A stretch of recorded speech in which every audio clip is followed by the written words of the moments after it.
Thank you, Dr. Kaitesi, for your important work. I would now like to invite Mr. Kizito Kalima, a genocide survivor, as well as the director and founder of the Peace and Reconciliation Center.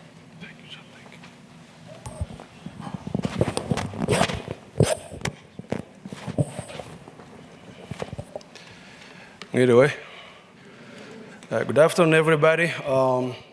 Man, this thing's always short. My name is Kizito Kalimo. Most people call me Big Z. I don't know why, but you know.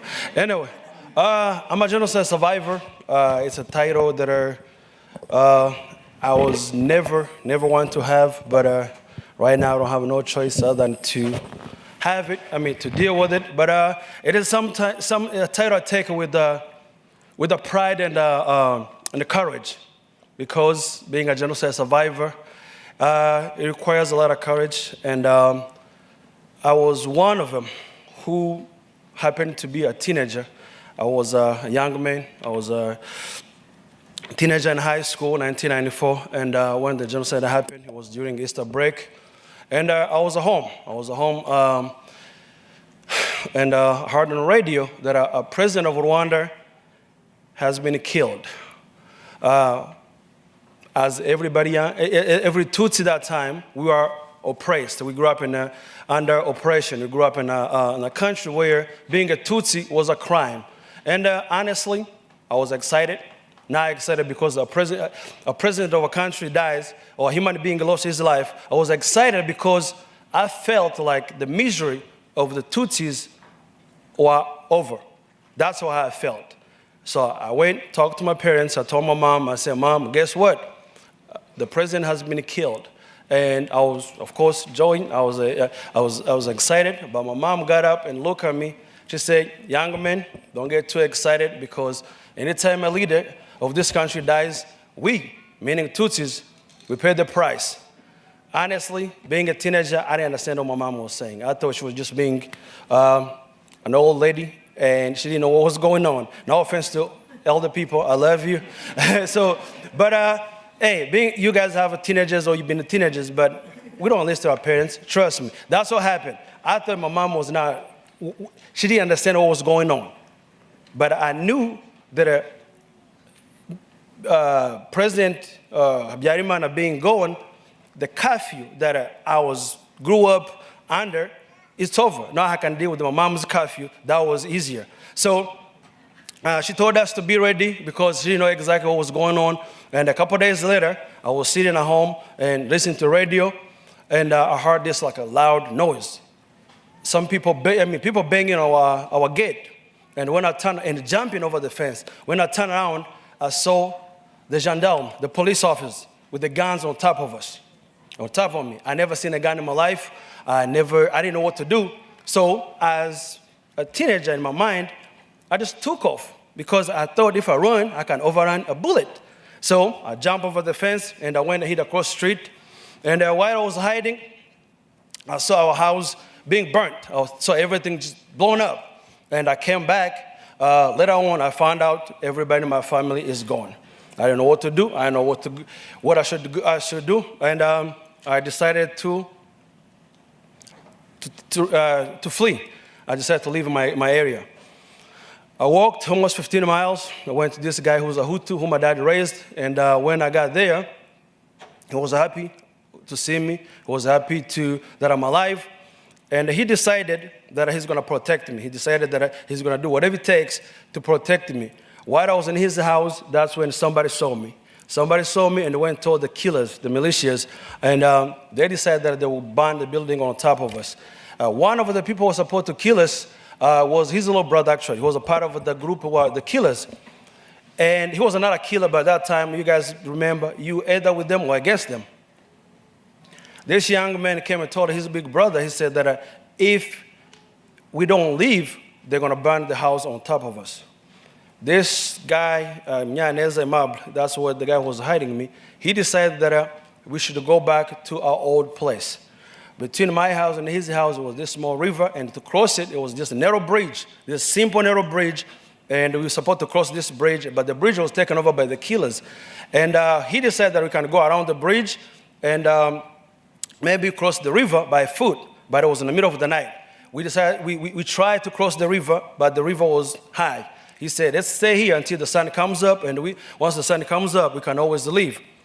The sun came up in the morning, around 6 o'clock. We crossed the river, and when we were crossing, we got caught by the mob of people.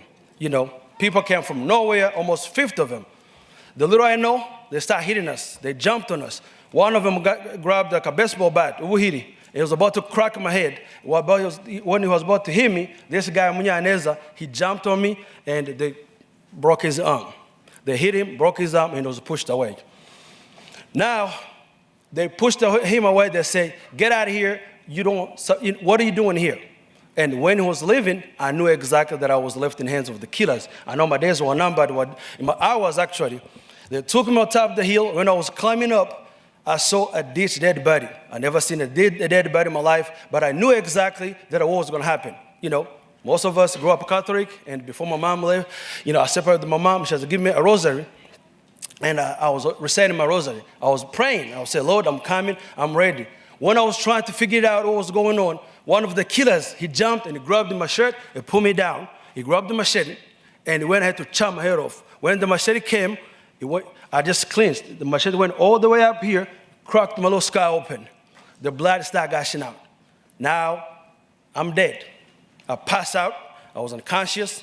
I was dumped on top of dead bodies, and I didn't know what to do. Actually, I was out of it. A couple hours later, I woke up. When I woke up, I was surrounded with the people dying, dead bodies, smelly. And of course, I was traumatized. Found out they have broken my ankles, they have taken my shoes. And One was wearing a little shirt, a short sleeve shirt, and it was raining. It was rainy season. I tried to walk almost like 50 feet. I got caught again. I got caught by a mob of killers.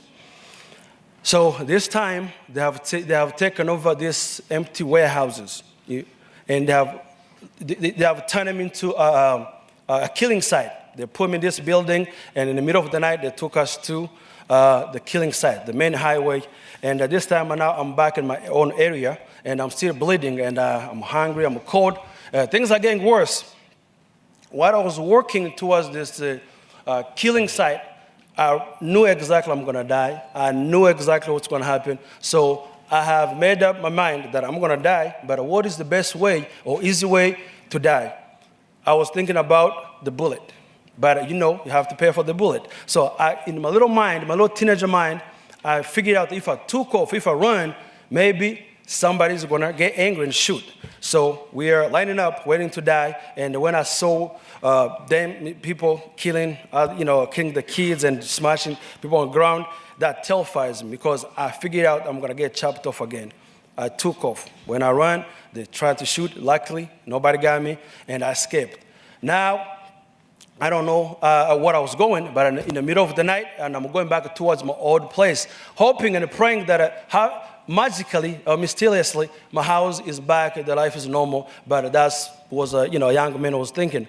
I got to my house. Of course, nobody was there, and I went to my neighbor. My neighbor said, "You can't be here because everybody's looking for you, and you need to go to the church." It was Seventh-day Adventist church, like a mile away. And I walked. When I got to this church, I saw the rest of my family there. Of course, my mom and my sisters and my nephew, my niece. When my mom saw me, she could not believe what she saw. She thought I was a ghost because she knew I was dead. This like a week without seeing me. She was excited that I was alive, but she could not handle seeing her little baby with the bloody face, hunger, look awful. She said, "You cannot be here because if you stay here, you're going to have everybody killed. Please find a way to hide." She showed me a house which was still being built, and I went and hid this house. And 3 days later, our mayor, a chief police officer, school superintendent, who was the militia leaders, they came. They came and they called us with the loudspeaker, said, "The war is over and everybody need to come out." Of course, I was hungry. I was terrified. I said, "You know what? I don't care if I get killed. I need some milk." That was what I was thinking. I just got out and came into this church with everybody else. We got in front of this church. The mayor said, "I'm going to take you to my office because it's safer than here." Of course, it was a trick. It was a trap. We followed him. In the middle of this journey, he have organized another butcher house. or killing house. He put us in this house, and they will come get one by one. Every day they will come get one person. Tomorrow they get 2, 3. On third day, I believe, they decided to kill everybody. So we were outside waiting to see, just waiting for death, pretty much. And we saw a long line of cars coming on the other side of the street, and with the Hutus, the militias, and everybody else chanting and singing, talking how Tutsis are cockroaches, how their days are numbered, and how God has given up on us. We came, when we saw the car coming, the kids, we came back inside the building. We told our parents, we said, please, they're coming to kill us. Grab whatever you can, and we ran. While we were trying to talk to our parents, that building was surrounded. And most of us kids took off. We ran through the killers, and we were going down the hill. While I was going down the hill, the kid was on my left side. He got shot. When he got shot, the impact of the bullet was so loud and powerful that I got so scared I felt like I was shot. I dropped, and I was rolling down, and I found myself in a valley. I crawled inside the big bush, Munsina, those who speak Kinyarwanda. And when I was hiding in these banana trees, I felt like I'm going to survive. For like 30 minutes, the sense of safety just came to me. I felt like I'm going to make today. The little I know, the dogs start barking. These people, they have trained dogs to hunt us. While I was there, a dog came and sniffed me out. They got me, they tied my arm back, and they held a pistol on my head. It took me back to the killing site. When I came back, those vehicles that brought the killers, they're all full. They have all been filled or loaded with my people. My people had been all put in a car, and they were being driven away. The last car, or small car, it was this red Nissan Datsun. It looked like a red neon, those who know it. They opened the trunk of a car. They picked up my mom, put my mom in there, and my nephew, my niece, and drove away. That was the last time I saw my mom. She was taken away and was killed in mass grave. It is a daunting memory. Anytime I see a red car, I'm scared, I'm terrified. And it has been going on for the last 25 years. This is pretty much, I've told my story, I don't know, I can't count it. 100 times, more than 100 times. But anytime I talk about my mom being taken away and seeing her being driven away and not knowing that when I'm going to see her is something just bothering me every single day. I could not fight. I was surrounded by the killers, and I didn't know what to do. So they could not find a place for me. They could not find a car to put me in. They decided to take me back to this building. When I got into this building, I found myself, I was, of course, the tallest. I've been always the tallest. But now this time, I'm the oldest. I have to make a decision. I was 15 years old. I have to make a decision for these kids, because there were a bunch of kids. And I realized that if we stay in here, in that building, most of us we're going to be chopped off or strangled, whatever. This is like a painful death. I told the kids, I said, man, let's get out of here. We're going to get killed. So I looked through the crack of the window. I saw the killers sitting down and drinking. And I opened the back door, and we took off. We left. So at this moment, it's pretty much almost 1 o'clock in the morning. We didn't know where we were going, but now we separate. Everybody went different ways. Everybody went to his own way. Excuse me. I kept going, and I found myself in the swamps, Mujishanga. So at this time, I don't have shoes. I'm barefooted. I've been without shoes almost 2 weeks, and now I'm running with no shoes, with no jacket. I kept going in swamps, and I found this high, drier ground. I found a dry ground, and I sat there. This was in the middle of April. I stayed there from April to July. If you ask me what I ate, those who believe in the God, those who have a faith, that's God. God did miracles. I was eating grass. I was drinking this swampy water. My toenails got infected and started falling off. You know, the animals, these are the raccoons and the wild animals, they'll come and sniff me or smell me. They'll go back because my bottom feet was dead. So I stayed there. I didn't know exactly how long and when, but I I was just praying. I was praying to God. I was reciting my rosary my mom gave to me. And I didn't know how long this madness will continue and it will go. And by the end of, I believe, by the end of May, early June, things start slowing down.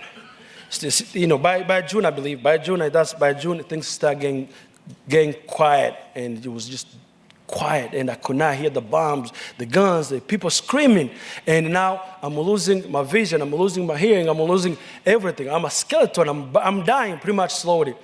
And it got to the point where now everything was quiet. I didn't know what was going on, I didn't know where I was, and I could not tell the days. I didn't know if it was Monday, Tuesday, it was just night and day. I'm dying slowly, and people, the RPF rebels, the RPF soldiers, they have captured my area, but they have passed me, and they have gone almost 2 weeks, 3 weeks. And I was dying slowly when my area was liberated, because I was in the middle of nowhere. So, excuse me. One of my cousins who was with me during the genocide, he knew that most of us ran towards these swamps. He knew that we ran towards this area, and he was rescued before me, and he told the soldiers that he thinks a bunch of kids are in this area, and he felt like somehow, somewhere, there's somebody who's still alive. They came, they were doing like a rescue mission, like step by step. Luckily, they stumbled on me, and I was my last breath.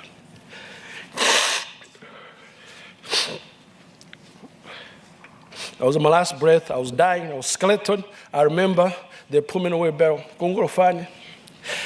They put me in a wheelbarrow. They took me back to this makeshift clinic, and they fed me, put me in an IV drip, and it was just little tent. It was not, high-tech hospital or whatever. So a couple of days later, pretty much I came back. A couple of days later, I came back, and I didn't know what to do. So now I'm find out I'm 100% orphan. Now I have to face the reality on my own. I have to face, thank you, Belize, thank you. Thank you so much.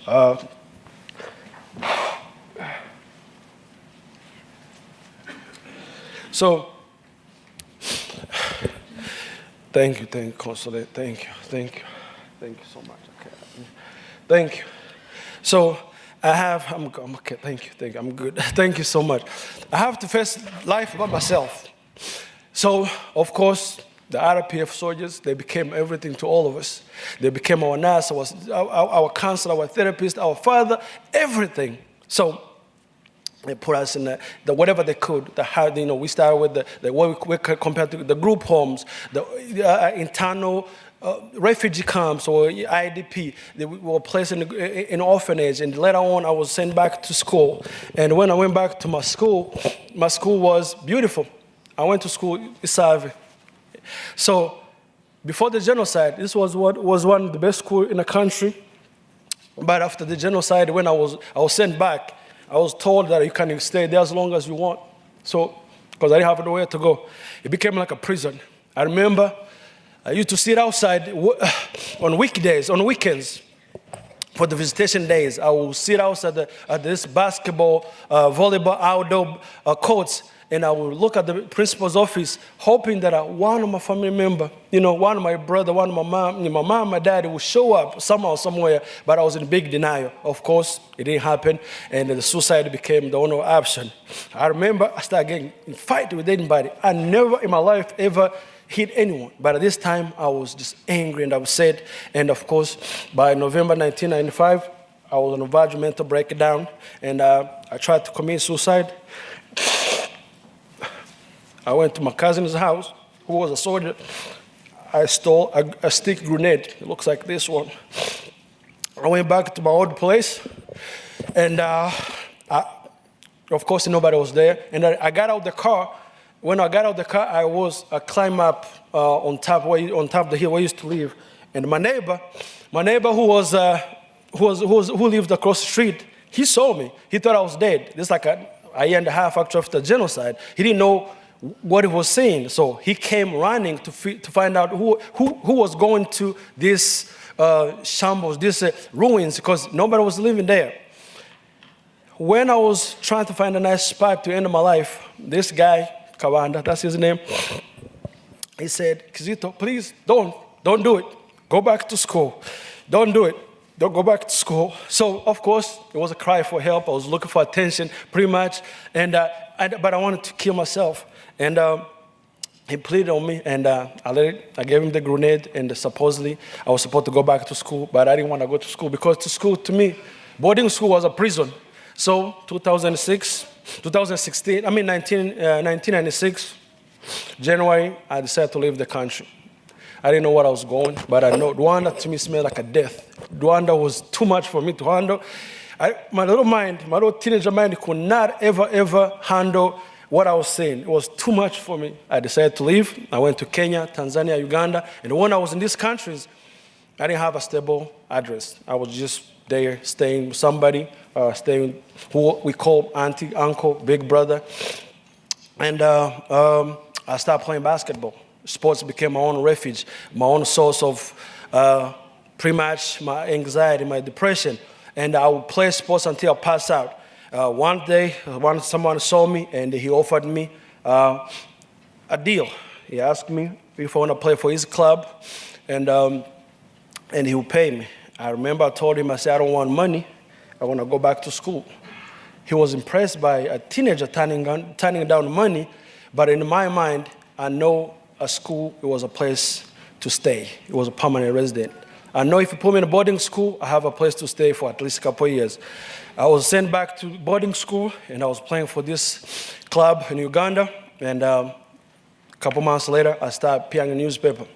I became a star. I never wanted to do that. I remember one time, one of my friends brought me a newspaper, New Vision, Uganda New Vision, and I was at the front page of being, I don't remember what I did, but it was about basketball.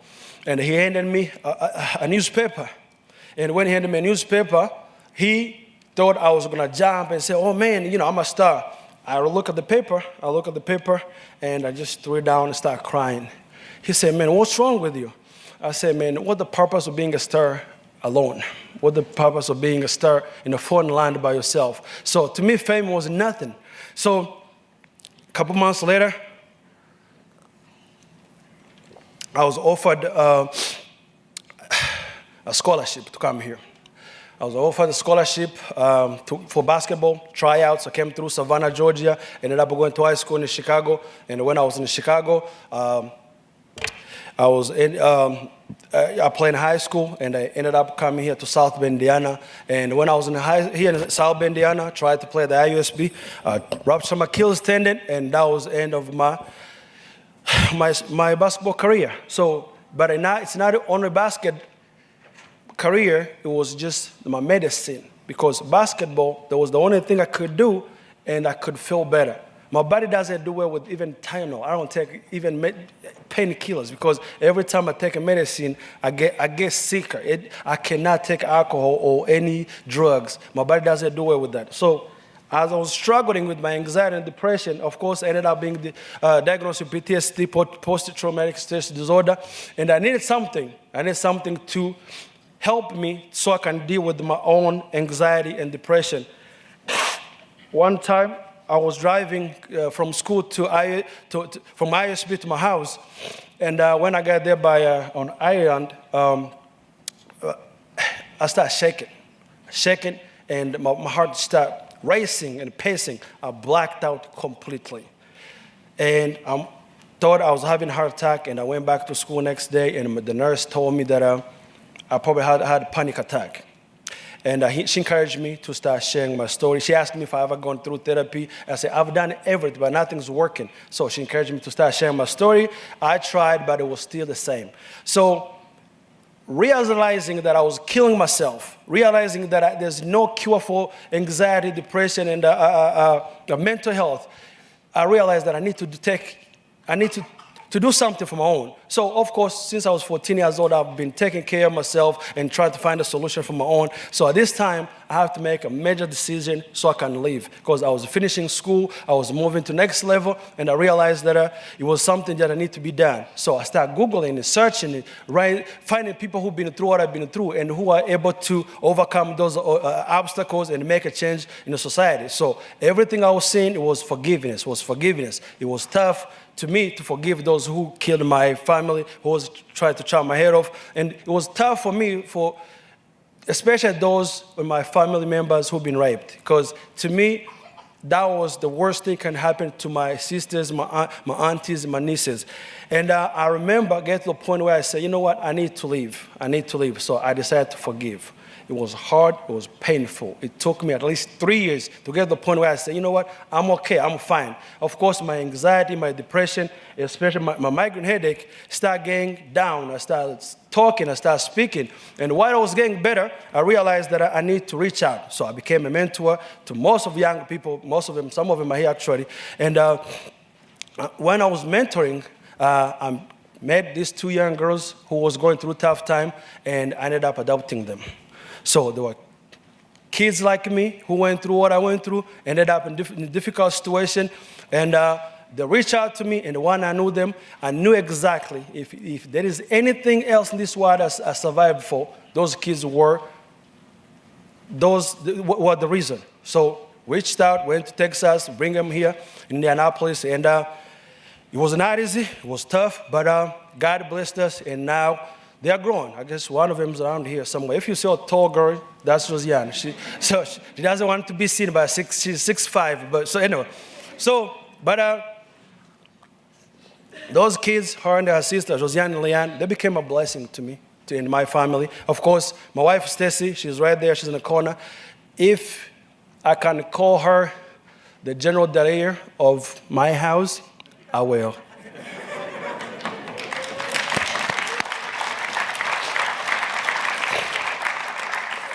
Stacy is an American woman.